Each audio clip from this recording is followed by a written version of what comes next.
بہار میں.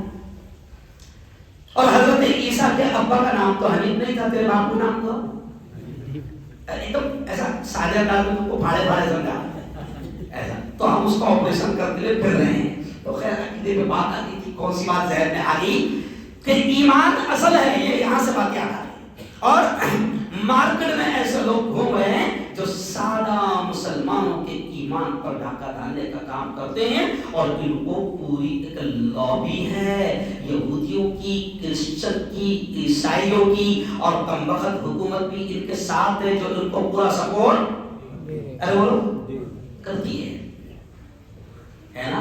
تو اگر تم کو بھی ایسا کوئی ملا تو ان کو فون کرنا.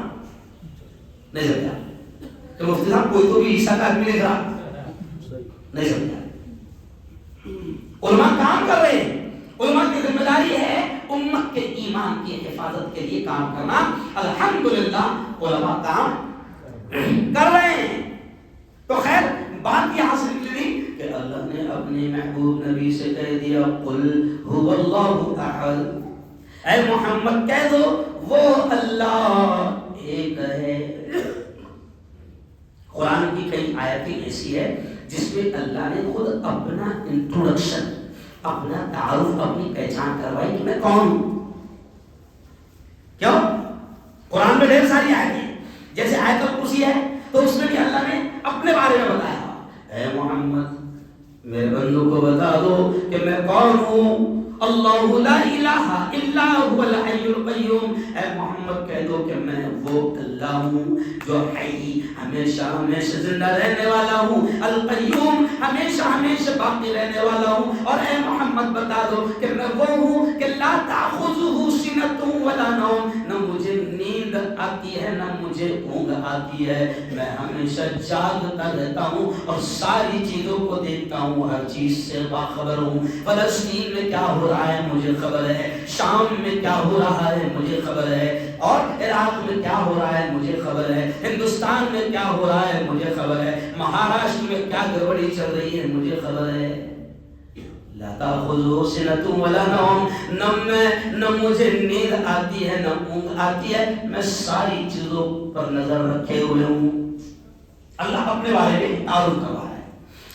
تو ایسی یہ چھوٹی سی سورت جو سب کو یاد ہے, سورہ اخلاص کسے کہتے ہیں, کیا کہتے ہیں, قل هو اللہ احد, سورہ اخلاص. تو یہ چھوٹی سی سورت میں اللہ نے کہا اپنے بارے میں هو اللہ احد, اے محمد کہہ دو میں ایک ہوں, تنہا ہوں, اکیلا ہوں, میرا کوئی شریک نہیں, میرا کوئی ساتھی نہیں, میرا کوئی ساجی نہیں, میرا کوئی شریک نہیں, میں اکیلا سپر پاور, اکیلا بادشاہ ہوں. میری بادشاہت میں میرا کوئی منتری منڈل نہیں ہے نا. لوگوں کو ساتھیوں کی ضرورت پڑتی ہے نا کام کرنے کو, ہے نا. کیبنٹ ہوتا ہے پورا, کیا بھائی, یہ وزیر خزانہ, یہ وزیر مال, کیوں, یہ پالک منتری, اکیلا کوئی کام نہیں کرتا. لیکن اللہ کرا میں اکیلا ہوں, مال بھی میرے ہاتھ میں ہے, حکومت بھی میرے ہاتھ میں ہے, زمین بھی میرے ہاتھ میں, آسمان بھی میرے ہاتھ میں, ہوائیں فضائیں یہ سب میرے قبضے قدرت میں ہے. ان اللہ علی کل شیء قدیر, محمد بتا دو میرے بندوں کو میں ہر چیز پر قادر ہوں, ہر چیز کا پاور میرے ہاتھ میں ہے, اور اس میں میرا کوئی شریک نہیں. کیا بھائی, بہت اچھے, بہت سادے انداز میں ایمان سمجھا رہا ہوں آج. اگر یہ عقیدے میں تھوڑی بھی گڑبڑی رہی تو گاڑی اٹک جائے گی. بابا گاڑی اٹک جائے گی, حشر کے میدان میں آگے بڑھنے والی نہیں, سیدھا وہی ناکے پہ پڑ جائے گی. عقیدے میں گڑبڑ معاف, ارے بولو نہیں. نماز میں تھوڑی سی آنا کانی کر لیا, تھوڑی سی نفل چھوڑ کے بھاگ گیا تو چھوڑ جائے گا. لیکن عقیدے میں رتی برابر بھی گڑبڑ کرا, ارے بولو نہیں. اللہ کیا کہتا ہے اپنے بارے میں, ان الشرک لظلم عظیم, اپنے بارے میں اللہ بتاتے ہوئے کہتا ہے کہ سنو میرے ساتھ کسی کو شریک کرنا لظلم عظیم, یہ سب سے بڑا جرم ہے، یہ سب سے بڑا کرائم ہے. مرڈر کرنے والا اتنا بڑا مجرم نہیں، زنا کرنے والا اتنا بڑا مجرم نہیں، جھوٹ بولنے والا اتنا بڑا مجرم نہیں، بھائیوں کا بہنوں کا حق کھا لینے والا اتنا بڑا مجرم نہیں، نمازوں میں تھوڑی آناکانی کر دینے والا اتنا بڑا مجرم نہیں. اللہ کہہ رہا ہے ان الشرک لظلم عظیم. اے محمد میرے بندوں کو کہہ دو کہ زمین پر سب سے بڑا کرائم، سب سے بڑا جرم شرک ہے، شرک ہے. میرے ساتھ کسی کو شریک مت کرنا. یہ سب سے بڑا اللہ کہہ رہا ہے قرآن کی آیت ہے قرآن حافظ صاحب کہ ان الشرک لظلم عظیم. اللہ کہہ رہا ہے سب سے بڑا ظلم شرک ہے. اے محمد کہہ دو هو اللہ احد، اللہ ایک ہے، اللہ الصمد، اللہ بے نیاز ہے، اللہ کسی کا محتاج ارے بولو نہیں. اور سنو محمد کہہ دو لم یلد ولم یولد. محمد کہہ دو کہ وہ نہ کسی کا باپ ہے نہ کسی کا بیٹا ہے. ولم یکن لہ کفوا احد. محمد کہہ دو کہ اس کے جیسا کوئی نہیں ہے. اب یہ جو سب سے بڑا جرم ہے شرک، جس کو اللہ کہتا ہے سب سے بڑا جرم ہے، اور اللہ نے اپنے نبی کی زبان سے یہ بھی کہلایا کہ میں سارے گناہوں کو معاف کر سکتا ہوں، اس کو معاف نہیں کروں گا. ہے نا؟ بڑے بڑے علماء ایک چیز سمجھاتے ہیں مثال دے کر سمجھاتے ہیں کہ دیکھو اپنی بیوی ہوتا ہے، بیوی زیادہ خرچہ کرنے والی نہیں، آدمی معاف کر لیتا. زیادہ مہنگی کی لگ رہی اس کو، وہ بھی ارے بولو نا، بولو سر معاف کر دیتا. کچھ بھی غلطی ہو معاف کر دیتا ہے نا. لیکن مرد کہتا تیری ساری غلطیاں معاف، لیکن تیرے ساتھ تیری زندگی میں میرے علاوہ کوئی شریک ہو یہ نہیں معاف کرو. بولو صحیح بولو، ارے بولو نا یار، صحیح کہہ رہا ہوں. بیوی کی ہر غلطی ارے بولو، لیکن تیری زندگی میں میرے علاوہ کوئی اور شریک ہو یہ نہیں معاف کرو. انہوں نے بڑی پیاری مثال دے کر سمجھانے کی کوشش. اللہ کہتا ہے کہ تم نے روزے میں تھوڑی بہت گڑبڑی کر لیا تھا، زکات میں تھوڑی بہت تیرے سے گڑبڑی ہو گئی تھی، حج میں تھوڑے بہت باولے چالے کر ڈالا تھا، سب معاف کر دوں گا. لیکن میری ذات میں کسی کو شریک کیا، میری جو صفتیں ہیں اس میں اگر کسی کو داخل کیا یہ معاف نہیں کروں گا. اب اور آسان مثال سمجھ لو، ہے نا. اب دیکھو تم خود بولنا رزق دینے والا کون، بولو زور سے، زور سے بولو اللہ. قرآن میں ہے ان اللہ هو الرزاق، کہ بے شک اللہ یہ رزق دینے والا ہے. اور ایک جگہ اللہ یہ بھی کہتا ہے اللہ یرزق من یشاء بغیر حساب، کہ اللہ جس کو چاہتا ہے بے حساب رزق دیتا ہے، اللہ جس کو چاہتا ہے دیتا ہے. دیکھو آپ پڑھا لکھا آدمی جو M.Com کیا ہوا ہے، حساب کتاب کے ڈگری لیا ہوا ہے، انتہائی پڑھا لکھا ہے، لیکن جس کا حساب وہ سنبھال رہا وہ اندھے باز ہوا ہے. نہیں سمجھا؟ ارے بولو نا. ایک شیتکری کے پاس میں 5 حساب کتاب کرنے والے لگے ہوئے ہیں، اور 5 لوگ اس کے کاروبار کا پورا حساب کتاب کرتے ہیں. آخری میں رات کو شیتکری جو مالک ہے ساہوکار ہے اس کے پاس میں رجسٹر لا کر دیتے تو بھائی انگوٹھا لگاتا. نہیں سمجھا؟ تو پتہ چلا کہ اللہ جس کو چاہتا ہے ارے بولو، اگر پڑھنے لکھنے پر رزق طے ہوگا تو میں بھی امبانی سے کم نہیں رہتا. نہیں سمجھا؟ ارے بولو نا یار، کیوں ہم کے کم پڑھے لے گیا؟ طاقت پر رزق ہوتا تو گاما پہلوان سے زیادہ مالدار ارے بولو کوئی نہیں رہتا. کیوں؟ حکومت بھی اگر صرف تعلیم کی بنیاد پر ملتی تو چائے والا وزیر اعظم ارے بولو نا، اللہ جسے چاہتا ہے دے دیتا ہے. اللہ کہتا ہے میری ذات میں کسی کو شریک مت ٹھہرانا، میں سپر پاور، وہ سارا اختیار اللہ کہتا ہے میرے ہاتھ میں ہے.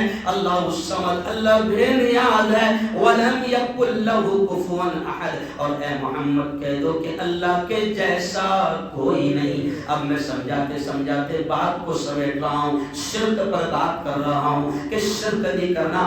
سارے جرم اللہ معاف کرے گا مگر شرک کو اللہ معاف نہیں کرے گا. اب مثال کے طور پر ابھی آپ کو زور سے بولو، رزق دینے والا کون ہے؟ اللہ. اللہ رزق دینا اللہ کی شان ہے، اللہ کی صفت ہے. اب ہم کیسا شرک کرتے ہیں تھوڑا سا سمجھ لو. ہم شرک کرتے ہیں ہم کو پتہ بھی نہیں چلتا، اور ہم اتنا بڑا جرم کر لیتے ہیں جو معاف نہیں ہوتا. مثال کے طور پر دکان کھولا، دکان نہیں چل رہی. ہوٹل کھولا، ہوٹل نہیں چل رہی. بڑا دھندا کاروبار کھولا، لاکھوں کروڑ لگا کر نہیں چل رہا. تو اب رزق دینے والا اللہ ہے، مگر یہ بھاوا کے پاس جاتا اور بھاوا سے کہتا بھاوا ایسا لگ رہا جیسا کس نے بھان دیا. نہیں سمجھا کیا رہا؟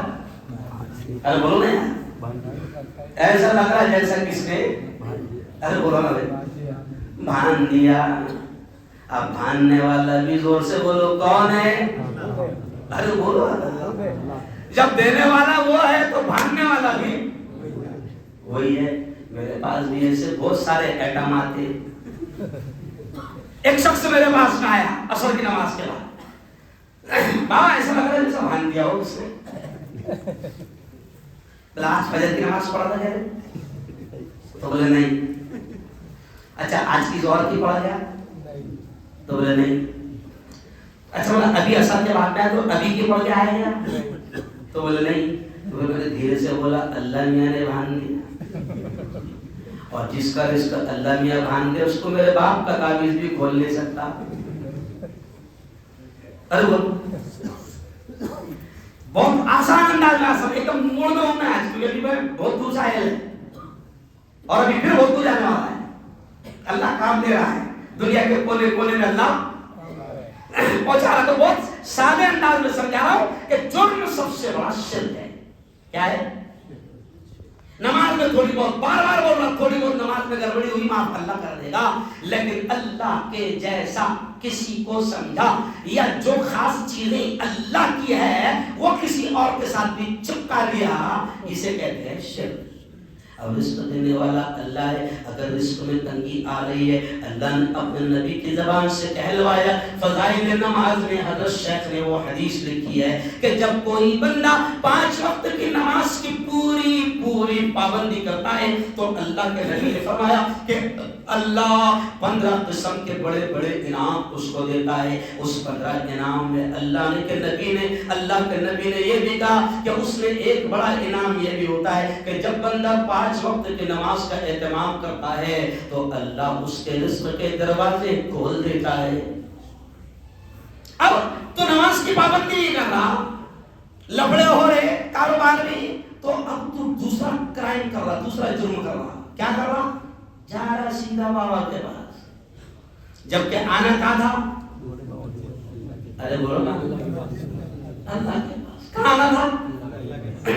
تو یہ میں مثال سے سمجھا رہا ہوں. اب ہم نے کسی کے ہاتھ میں رزق سمجھے تو یہ ہو گیا شرک.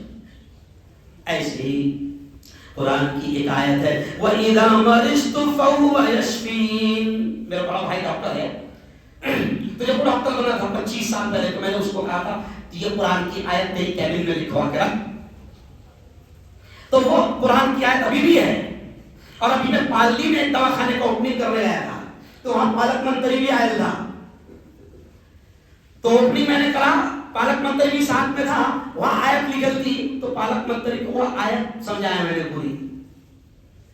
یہی تو دعوت ہے، یہی تو اسٹائل رکھا اللہ کا پیغام. پہنچانے کا. تو میں نے کہا منتری صاحب یہ جو آیت ہے نا یہ قرآن کی پنکتی ایک آیت ہے جس کا مطلب کیا ہوتا ہے کہ یہ ڈاکٹر صاحب کی کرسی کے پاس میں یہ آیت لکھی ہوئی ہے. اس آیت کا مطلب ہے کہ ڈاکٹر یہ مانتا ہے, اس کا ایمان ہے کہ کوئی بھی مریض میرے پاس میں آئے گا تو شفا اس کو میں نہیں دوں گا, شفا دینے والا اللہ. ارے بولو اللہ ہے. وَإِذَا مَرِضْتُ فَهُوَ يَشْفِينِ. اس آیت کا اس ٹکڑے کا مطلب ہوتا ہے کہ جب میں بیمار ہوتا ہوں تو اللہ ہی مجھے شفا دیتا ہے. تو اب شفا دینا ارے بولو کس کے ہاتھ میں؟ اللہ کے ہاتھ میں ہے نا. اب بیمار پڑ رہا تو ادھر ادھر بھاگ رہا, علاج کرانا سنت ہے مگر عقیدے کے خلاف کام کرنا شرک ہے. نہیں سمجھا؟ دواخانہ گیا علاج کرانا سنت ہے کیوں؟ لیکن مجھے ایک مثال یاد آ گئی. جب میرے بچے کے دونوں پیر چلے گئے تھے, جب اسپائن کی جو نس ہوتی ہے وہ ختم ہو گئی گرنے میں تو دونوں پیر چلے گئے. تو دیکھو برسوں کے بعد میں بھی مثال یاد آ گئی. تو میرے یہاں ایک کام والی ہے کیونکہ اس کو معلوم ہے بھاؤ تو ماننے والے نہیں, تو عورتیں کیا کرتی معلوم کیا اندر سمجھاتی نہیں سمجھا. تو ایک کام والی میری عورت کو دیر سے کرتے ہوئے باجی میں کو کیا بول رہی, اپن ایک جگہ چلیں گے مفتی صاحب کو پتہ نہیں سمجھا. اس سمجھے پھر اس نے ایک کیا کروں مثالیں یاد آتی ہے. پھر اس نے ایک اور ایٹم بولی کہ اگر باجی تم نے اگر چاندی کا گھوڑا بنا کر دیگ میں ڈال دی, کون سی دیگ بولی بولوں آگے سمجھ گیا. تو اپنا فرحان ہے نا اپنا زیان جو ہے ایسا گھوڑے کے جیسا بھائی, ارے واہ اس کو ہی کہتے ہیں ارے بولو شیر. تیری منتیں, تیری مرادیں, تیرے رزق کے دروازے, تیرا شفا خانہ, تیری بیماریاں, تیری تکلیفیں, تیرا مشکل کشا, تیری مراد کو پورا کرنے والا, تیری باتوں کو سننے والا, سمیع یعنی سننے والا, خبیر یعنی خبر رکھنے والا, بصیر تیرے سارے حالات کو دیکھنے والا, سب کون ہے؟ زور سے بولو اللہ. اللہ. مر گیا میرا بیٹا مگر ایک جملہ کہتا تھا مجھے فخر ہے اس پر. وہ ایک جملہ کہتا تھا جب کام والی میری عورت کو سمجھاتی تو میرا بیٹا خود کہتا تھا اماں دیکھ بھلا باؤلی چالے نہیں کرنا میرے ڈالا باؤلی چالے. تو میرا بیٹا کہتا تھا اماں مر جاؤں چلے گا. کیا کہتا تھا؟ اماں مر جاؤں چلے گا مگر کسی آوا باوا کے پاس نہیں جاؤں گا. ارے بولو نہیں جاؤں. میری زندگی کے لمحات باقی ہے تو اللہ ضرور دے گا, اور میری زندگی ختم قصہ ارے بولو ختم. دیکھو آپ فلسطین میں کیسے کیسے واقعات ہو گئے, پورا گھر ختم ہو گیا, ماں باپ پورا خاندان تباہ ہو گیا, پوری بلڈنگ گر گئی, اور 20 دن کے بعد بلڈنگ میں سے 2 مہینے کی بچی زندہ نکل گئی. 20 دن گئے, کس نے پلایا اس کو اندر دودھ؟ بولو زور سے. کس نے پالا اس 2 مہینے کی بچی کو بلڈنگ کے ملبے کے نیچے؟ کس نے اس کو پالا اور اس کی حفاظت کی؟ اللہ نے. جب زندگی لکھی ہے کوئی چھین نہیں سکتا ہے نا. مجھ سے کچھ پریس والوں نے بھی سوال کر لیے کہ ڈر نہیں لگتا کیا, مار دیں گے اڑا دیں گے, ماحول بہت خراب ہے. تو میں نے ان سے بھی یہی کہا کہ زندگی جس دن ختم قصہ ختم, اور ایک لمحہ بھی میری زندگی کا لکھا ہوا ہے کسی کی ماں نے دودھ نہیں پلائی کہ وہ یہاں سے لے جا سکے. موت جوانی ہے آ کر رہے گی, زندگی کو جب ختم ہونا ہے ہوگی. آج صرف اتنا سمجھا رہا ہوں کہ اپنے عقیدے کو درست کر لو, اور صرف اتنا ایمان رکھو کہ کرنے دھرنے والی ذات صرف اور صرف کس کی ہے؟ زور سے بولو اللہ کی. زور سے بولنا. زندگی کس کے ہاتھ؟ اللہ کے. موت کس کے ہاتھ؟ اللہ کے. نفع کس کے ہاتھ؟ اللہ کے. نقصان کس کے ہاتھ؟ اللہ کے. اس لیے آخر جملے پر بات ختم کروں گا. ہم کو کوئی فرق نہیں پڑتا. راحت اندوری نے کہا تھا نا کہ ہم کو کوئی فرق نہیں پڑتا. راحت اندوری نے کہا تھا کہ اپنا خالق اپنا مالک افضل ہے. راحت اندوری نے کہا تھا کہ اپنا خالق، اپنا پیدا کرنے والا، اپنا خالق، اپنا مالک افضل ہے، سب سے بڑا ہے۔ اپنا خالق، اپنا مالک افضل ہے، آتی جاتی سرکاروں سے کیا لینا؟ کوئی بھی آئے کوئی بھی جائے، ہم کو کوئی فرق نہیں پڑتا۔ ہاں فرق تو اس وقت پڑے گا کہ جب ہم اپنے ایمان میں شرک کو داخل کریں، جب ہم اللہ کے علاوہ کسی اور کو سپر پاور سمجھیں، جب ہم اللہ کے علاوہ کسی اور کو بڑا سمجھیں، جب ہم اللہ کو چھوڑ کر یہ سمجھیں کہ اس کے ہاتھ میں بہت کچھ ہے، یہ چاہے گا تو مجھے نقصان پہنچائے گا، اگر ہم یہ سمجھنے لگ جائیں بس اس وقت گویا کہ ہم مشرک بن گئے، ہم شرک کرنے والے بن گئے۔ میں آپ سے یہ کہہ رہا ہوں، عورتیں میری بات کو نہیں سن رہی، اس لیے آخری جملہ کہہ کے بات ختم کروں گا۔ عورتیں میری بات کو نہیں سن رہی ہے، لیکن آپ کی ذمہ داری ہے کہ اپنی عورتوں تک یہ پیغام پہنچانا کہ دیکھو مر جانا مگر کسی بھی حال میں اپنا دکھڑا، اپنی فریاد، اپنی تکلیف اللہ کے علاوہ کسی اور کو مت سنانا۔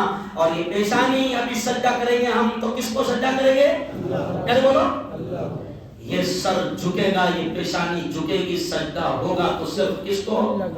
اللہ کو، کیونکہ سجدہ حق ہے صرف کس کا؟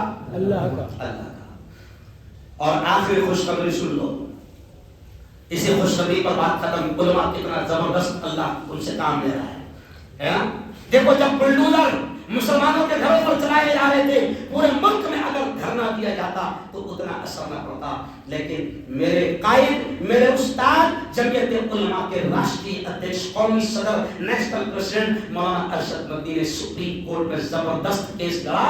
الحمدللہ مسلمانوں کی دکانوں اور مکانوں پر جو بلڈوزر چلائے جا رہے تھے رک گئے۔ اور ابھی چند دنوں پہلے شیطان لگاتار کوشش کر رہے تھے، کیا یہ مسجد کے نیچے یہ مسجد کے نیچے یہ، تو میں نے خبر پڑھتے ہوئے آفس میں بولا کہ بھائی ہو سکتا میری کرسی کے نیچے بھی کوئی ہے، کچھ بھی ہو جا رہا، کہیں میں بھی کچھ بھی نکل جا رہا۔ اچھا کمال کی بات ہے، ان کو مسجد اچھی لگ رہی ہے، ہماری مسجد کے نیچے کیوں رہ رہا؟ نہیں سمجھا؟ ارے بولو، اس کا مطلب پوری مسجد، ارے بولو نا، سب کو اچھی لگ رہی۔ ابھی بھی کہاں بیٹھے رہے؟ ارے بولو نا، ابھی بھی کہاں بیٹھے رہے؟ مسجد میں بیٹھے رہے۔ ہمارا ایمان ہے کہ ایک مرتبہ جس زمین کے حصے پر اللہ کا گھر بن گیا، مسجد بن گیا، یہ میرا نہیں، شریعت کا قانون ہے، اللہ کا بیان ہے، نبی کا فرمان ہے کہ ایک مرتبہ زمین کے جس حصے پر مسجد بن جائے قیامت تک وہ مسجد رہتی ہے، چاہے تم طاقت کے بلبوتے پر اسے کچھ بھی بنا لو۔ لیکن مسجد تھی، زور سے بولو، مسجد تھی، مسجد ہے اور مسجد کیا فرق پڑتا ہے؟ اچھے دن ہمارے بھی، ارے بولو نا، ہمارے بھی آئیں۔ اس لیے آخری جملہ سن لو کہ بلڈوزر کو اللہ نے رکھوایا، اور پھر یہ جو شیطانی حرکت کر رہے تھے، میرے استاد نے 4 دن پہلے سپریم کورٹ میں بڑے مضبوط انداز میں کیس داخل کیا، اور کل کے دن خوشخبری سپریم کورٹ نے بھی کہہ دیا کہ ابھی کوئی باولے چالے کرے گا نہیں، ہے نا، کوئی نیا کیس لیے جائے گا نہیں، ابھی روک لگا دی گئی ہے، دعا کرو کہ پوری روک لگا دی جائے، بولو زور سے آمین۔ تو جمعیت علماء کو سلام، مولانا ارشد مدنی کو سلام۔ ارے ہمارے سر پر بڑے بڑے ایسے ہیں جو ہماری نانی کے سگے نہیں، دادی کے سگے نہیں، مگر ایسے ایسے کام کر رہے ہیں کہ ہم کو اس کی خبر نہیں۔ یہ بولنا بھی اس لیے ضروری ہے مولانا، قوم کو معلوم کچھ اتنی ہے، سچ کو معلوم تھا کہ ماں کی قسم معلوم ہے، تو یہ بھی بتانا بہت ضروری ہے۔ وآخر دعوانا الحمدللہ رب العالمین۔